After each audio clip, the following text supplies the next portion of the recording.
नारायण नारायण नारायण नारायण करके नारद जी जब इस धरती पर आए ना, तो नारद जी पूरी दुनिया को घूमते हुए थक गए और पहुंच गए वृंदावन। जब नारद जी महाराज वृंदावन गए तो वृंदावन में भक्ति की वो अनुपम कथा, यमुना के तट पर भक्ति महारानी का दर्शन हुआ। नव युवती सुंदरी वो महारानी अपने दोनों जंघाओं पर दो वयोवृद्ध लिए पड़ी हुई रुदन कर रही हैं। रोती हुई वो भक्ति महारानी अपने दोनों वयोवृद्ध बालकों को उठा रही हैं। उठ जाओ उठ जाओ उठ जाओ।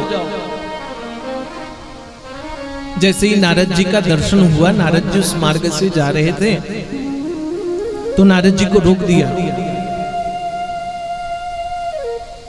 नारद जी को कहने लग गए, रुकिए रुकिए, भो भो साधु क्षण तिष्ठति। नारद जी ने कहा, आप कौन है देवी? देवी ने कहा, मैं भक्ति महारानी हूं। कहने लगे, ये दोनों कौन हैं जो आपकी जंघाओं पर मृत समान लेटे हुए हैं, वयोवृद्ध हैं? भक्ति महारानी का, ये दोनों मेरे पुत्र हैं। नारद जी ने कहा, बड़े आश्चर्य की बात है, माता युवती और बालक वृद्ध। दक्षिण भारत के महात्मा विद्वान ब्राह्मण बड़े तपस्वी होते हैं। आप सब ब्राह्मण ही अधिकतम लोग बैठे हुए हैं, लेकिन दक्षिण के ब्राह्मण बड़े विद्वान। और मैं दक्षिण के मंदिरों में, आप भी गए होंगे, देखा होगा गर्भगृह में कोई लाइट वाइट नहीं होती है। प्राचीन मंदिर है तो दीपक ही जल रहा है। शर्ट पैंट पहन के भीतर नहीं जा सकते, धोती कुर्ता ही पहनना होगा। माताएं बिना स्त्री के प्रवेश नहीं कर सकती हैं। अब ज्यादा बोल दे तो फिर बड़े झमेला की बात हो जाती है। अब मैं तो ऐसे भाव से बोलता हूँ, वो हमारे लोग YouTube में रील बना के काट के डालते हैं, फिर लोग गुरुदेव को, किसी विप्र ब्राह्मण को कुछ अर्थ दे दें कि प्रभु जी हमको ठाकुर जी की मूर्ति चाहिए, मैं लड्डू गोपाल की सेवा करना चाहता हूँ, या मैं शालिग्राम की सेवा करना चाहता हूँ, या मैं भगवान महादेव की सेवा करना चाहता हूँ। अब भाई मैंने तो बोला ये बात, अब उतनी वीडियो डल गई, लोगों ने सुना, मूर्ति कभी ना खरीदे, बोले बाबा नास्तिक है, ये तो मूर्ति खरीदने से मना कर रहा है। और तो और 4-5 दिन में 1 मिलियन व्यू हो गए उस पे, और जिसमें अधिकतर लोग तो गाली दे रहे, बोले बाबा पागल है। लेकिन जरा विचार करने की बात है, भगवान को कोई खरीद सकता है क्या? और उस पर पंडित जी, एक आचार्य जी ने कमेंट किया, बोले मूर्ति और भगवान में अंतर होता है। अरे ईश्वर सर्वभूतानाम, जो मूर्ति है वही तो भगवान है। वो हमारी श्रद्धा है कि हम मूर्ति पर प्रतिष्ठा करते हैं। लेकिन जरा मानो कोई भगवान की मूर्ति पर, और मूर्ति ना हो, किसी पत्थर पर लाल चंदन या लाल रोली चंदन अक्षत लगाकर छोड़ दे, तो सड़क में चलने वाले लोग प्रणाम करेंगे कि नहीं करेंगे? कौन ने प्रतिष्ठा की? स्वयं प्रतिष्ठित है वो पत्थर। सर्वत्र तो भगवान है, इस माटी का कण कण भगवान है। इसलिए बड़ा सोच समझ के बोलना पड़ता है। सत्य है, भगवान को ना आप खरीद सकते, ना हम खरीद सकते हैं। भगवान को ना कोई बेच सकता है। वो मूर्तिकार, उसका पेशा है, उसका जन्म उस स्थान पर हुआ कि वो मूर्ति बनाकर बेचेगा। और हमारा धर्म है कि हम भगवान का निछावर देकर बड़ी श्रद्धा से भगवान को लाएं, प्रेम से भगवान की पूजा करें, श्रद्धा से भगवान को लाएं। नारद जी ने कहा, देवी आप जवान और दोनों पुत्र बूढ़े क्यों हैं? भक्ति ने कहा, देखो मेरा जन्म तो ऐसे ऐसे हुआ, और गुजरात गई तो सब बूढ़े हो गए, लेकिन जैसे हम वृंदावन आए मैं जवान हो गई, लेकिन मेरे ये दोनों पुत्र बूढ़े के बूढ़े रह गए। ये दोनों पुत्र ज्ञान वैराग्य बूढ़े रह गए। इसलिए नारद जी कृपया करके बताइए, इनको कैसे जवान किया जाए, इनकी रक्षा कैसे किया जाए। नारद जी ने कहा चिंता मत करो देवी, मैं इसका जरूर उत्तर खोजता हूं, मैं इसकी व्यवस्था करता हूं। नारद जी ने वेद मंत्र पढ़ना शुरू किया, ज्ञान वैराग्य के समक्ष, और हाथ में जल लेकर जैसे ही छीटा उन्हें होश आ गया। लेकिन जानते हो कुछ पल के पश्चात ज्ञान वैराग्य फिर मूर्छित हो गए।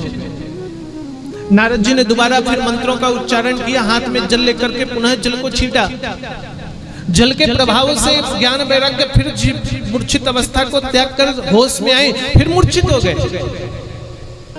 नारद जी को लगा वेदों के मंत्र पर भी ये जाग नहीं रहे, तो इनको कैसे जगाया जाए। नारद जी जगह जगह जाकर पूछने लगे, लोग विचार करने लगे जिसका उत्तर नारद को न पता हो उसका उत्तर कौन जानता होगा। जब नारद जी को कहीं उत्तर नहीं मिला तो नारद जी बद्रीनाथ चले गए, और श्री बद्रीनाथ में नारद जी जाकर के विचार करने लगे, अब तो मैं तप करूंगा।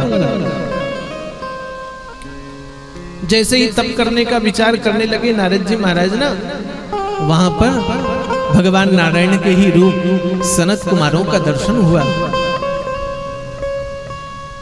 नारद जी ने जैसे ही देखा सनत कुमारों को, और सनत कुमारों ने नारद जी को देखा तो नारद जी को कहने लगे, नारद जी ये क्या स्थिति हो गई। -10 डिग्री के टेम्परेचर में भी आपके मस्तक पर पसीना है, इसका मतलब कोई बहुत बड़ा ब्लड प्रेशर आपको हो गया है। ऐसा लगता है आपका तो हार्ट अटैक आ जाएगा, कौन सी चिंता लिए चल रहे हो। नारद जी ने सारी बात बताई तो सनत कुमारों ने कहा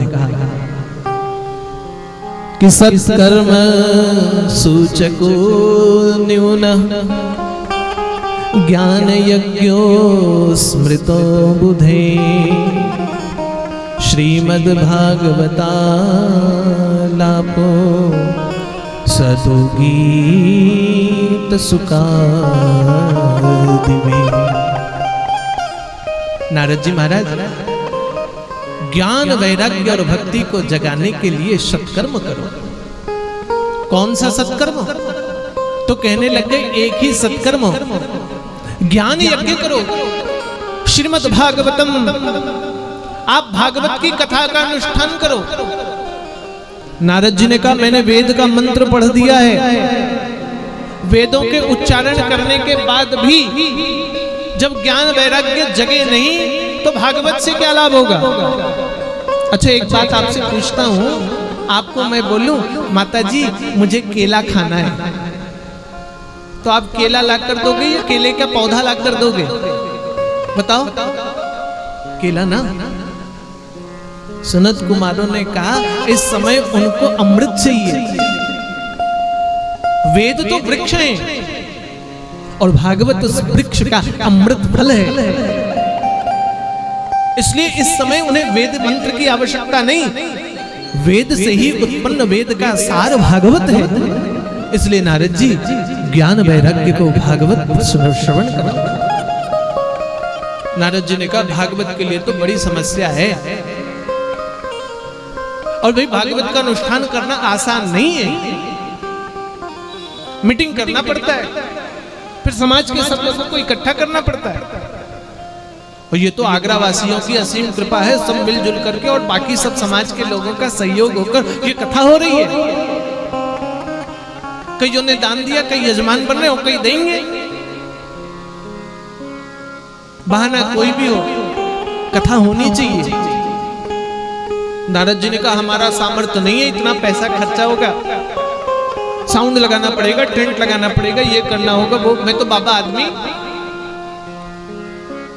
सनत कुमारों ने कहा चिंता मत करो, हरिद्वार में गंगा के तट पर रेत है, आनंद नामक वन है, वन पेड़ के नीचे छाए पर बैठ जाएंगे, नीचे भी हाथ की जरूरत नहीं है,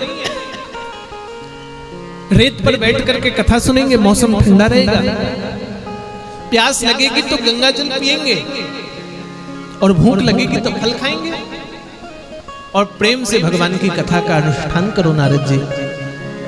नारद जी ने कहा सब कुछ तो ठीक है, लेकिन कथा करेगा कौन? और मुझे तो लगता है ये ज्ञान आप दे रहे हो, इसलिए इस कथा का अनुष्ठान आप ही करें, आप ही कथा सुनाइए। सनत कुमार हरिद्वार चले गए। नारद जी को कहा, नारद जी आप शुद्ध गंगा जल में स्नान करें।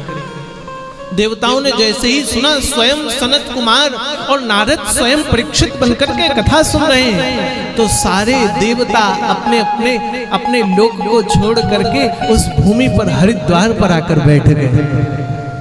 उस तट पर, गंगा के तट पर आकर विराजमान हो गए कि जो कथा स्वयं सुखदेव जी ने हमें वंचित रखा श्रवण करने से, वो कथा हम सुनेंगे। इसलिए भागवत कहती है कि भाग्योदयेन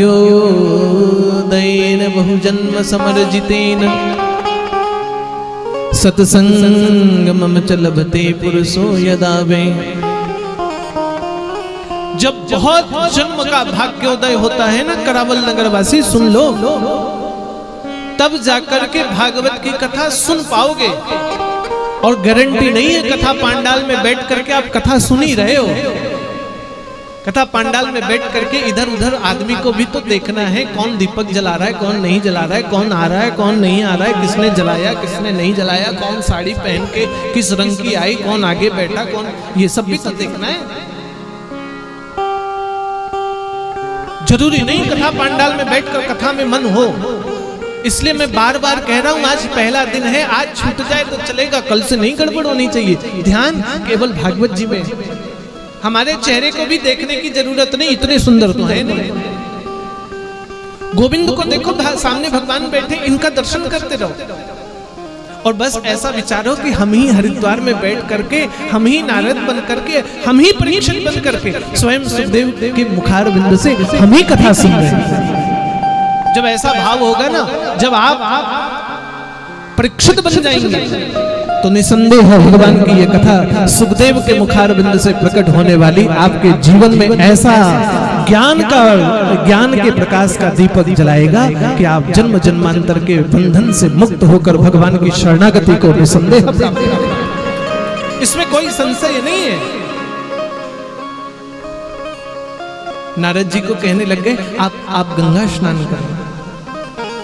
नारद जी गए और नारद जी गंगा में स्नान करने लगे।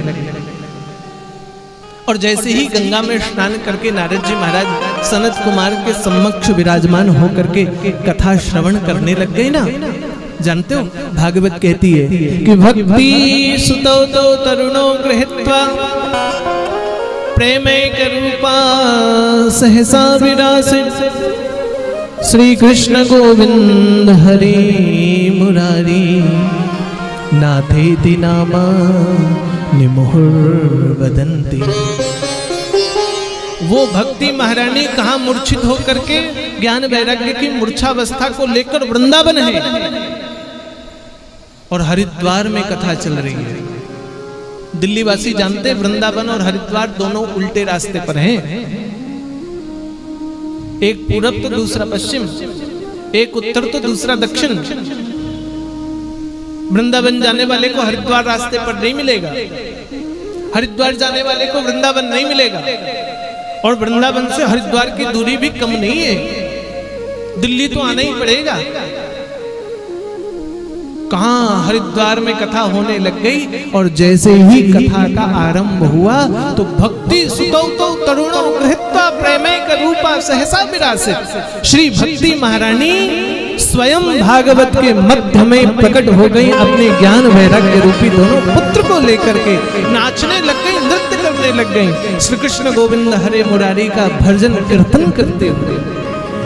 केवल भागवत के आरंभ होने मात्र से भक्ति जवान हो जाती है, मूर्छित पड़ी, ज्ञान वैराग्य जागता है। ज्ञान तो है हम में, वैराग्य तो हम में है, लेकिन ज्ञान और वैराग्य होते हुए भी देखो ना हम मूर्छित पड़े हुए। मानते हो कि नहीं मच्छर मारने से पाप होता है? बोलो हाँ कि ना? मारते हो कि नहीं? पता है ना कि दूसरे को गाली देने से दोष लगता है, जानते हो कि नहीं? फिर भी झगड़ा करते हो कि नहीं? क्यों?